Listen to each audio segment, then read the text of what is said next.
दोस्तों नमस्कार। विवेक पाठशाला में आप सभी का स्वागत है। तो चलिए आज की क्लास शुरू करते हैं।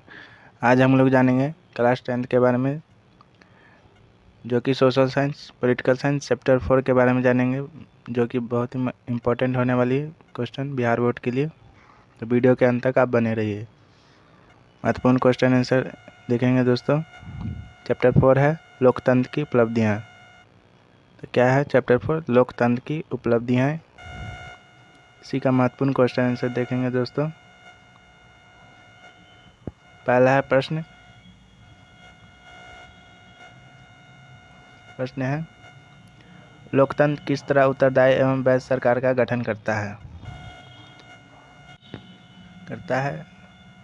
उत्तर में आंसर में है दोस्तों, लोकतंत्र एक उत्तरदायी सरकार का निर्माण करता है। तो लोकतंत्र क्या है? उत्तरदायी सरकार का निर्माण करता है, क्योंकि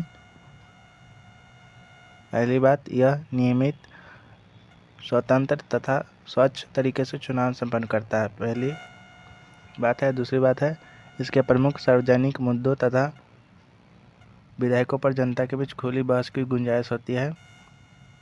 तीसरी बात है, यह सरकार के स्वयं के बारे में तथा उसकी कार्यशैली के बारे में जानने के लिए जनता को सूचना का अधिकार प्रदान करता है। जनता को सूचना का अधिकार प्रदान करता है।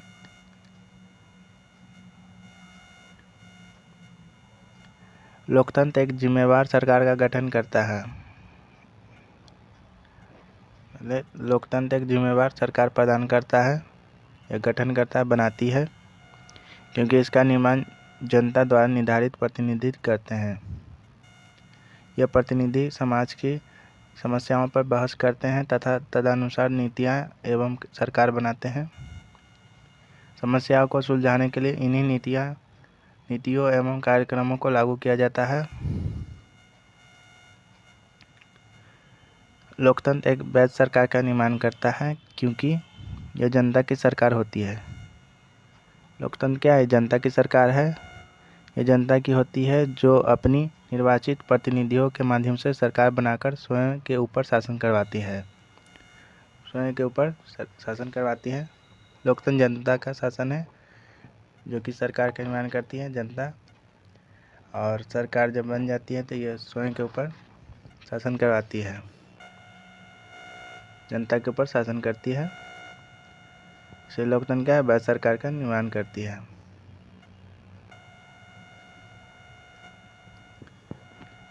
अगला क्वेश्चन है दोस्तों, लोकतंत्र किस प्रकार आर्थिक समृद्धि एवं विकास में सहायक बनता है। लोकतांत्रिक शासन व्यवस्था वैध एवं जनता के प्रति उत्तरदायी होती है। लोकतांत्रिक शासन व्यवस्था वैध एवं जनता के प्रति उत्तरदायी होती है। यह व्यवस्था खुशहाली एवं विकास की दृष्टि से भी अग्रणीय है। किसी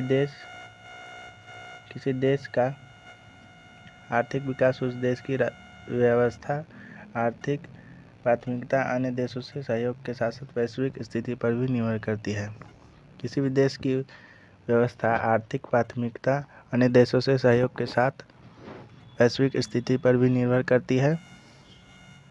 लोकतंत्र में समान आर्थिक समृद्धि का अधिकार है। प्रत्येक नागरिक को अपनी रोजी रोटी, जमीन, चल और अचल संपत्ति को रखने का अधिकार है। रोजी रोटी और जमीन, चल और अचल संपत्ति को रखने का अधिकार है। उनको आर्थिक समृद्धि और विकास के लिए स्वस्थ वातावरण लोकतांत्रिक शासन प्रणाली में मिलता है।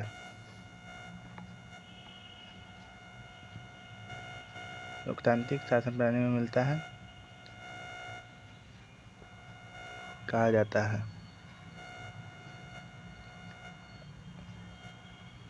अगला क्वेश्चन देखते हैं दोस्तों, लोकतंत्र किन स्थितियों में सामाजिक विषमताओं को बांटने में मददगार होता है और सामंजस्य के वातावरण का निर्माण करता है। लोकतंत्र किन स्थितियों में सामाजिक विषमताओं को बांटने में मददगार होता है और सामंजस्य के वातावरण का निर्माण करता है। उत्तर में है, किसी लोकतंत्र द्वारा विभिन्न सामाजिक विषमताओं के बीच सामंजस्य के वातावरण के निर्माण के लिए उत्तरदायी स्थितियों का होना अनिवार्य है। पहला है बिंदु है, इसका सरल अर्थ है कि चुनाव अथवा निर्णय के मामले में विभिन्न व्यक्ति या समूह अलग अलग समय में बहुमत का निर्माण कर सकते हैं। यदि किसी को उसके जन्म के आधार पर बहुमत में होने से रोका जाता है तो उस व्यक्ति के लिए लोकतांत्रिक शासन सामंजस्य बिठाने वाला नहीं रह जाता है। सामंजस्य बिठाने वाला नहीं रह जाता है। लोकतंत्र में शासन सामंजस्य बिठाने के लिए पहली बात है। दूसरी बिंदु है, लोगों का यह समझना होगा कि लोकतंत्र केवल बहुमत का शासन नहीं होता है। सरकार एक सामान्य दृष्टिकोण का प्रतिनिधित्व कर इसे बहुमत को अल्पमत के साथ मिलकर काम करने की आवश्यकता होती है। सरकार सिर्फ बहुमत की सरकार नहीं होती है बल्कि अल्पमत की भी सरकार होती है, जिसे दोनों को मिलकर काम करने की आवश्यकता होती है। तो ये लोकतंत्र में विषमताओं को सामंजस्य बिठाने का काम कर सकते हैं, कहा जाता है।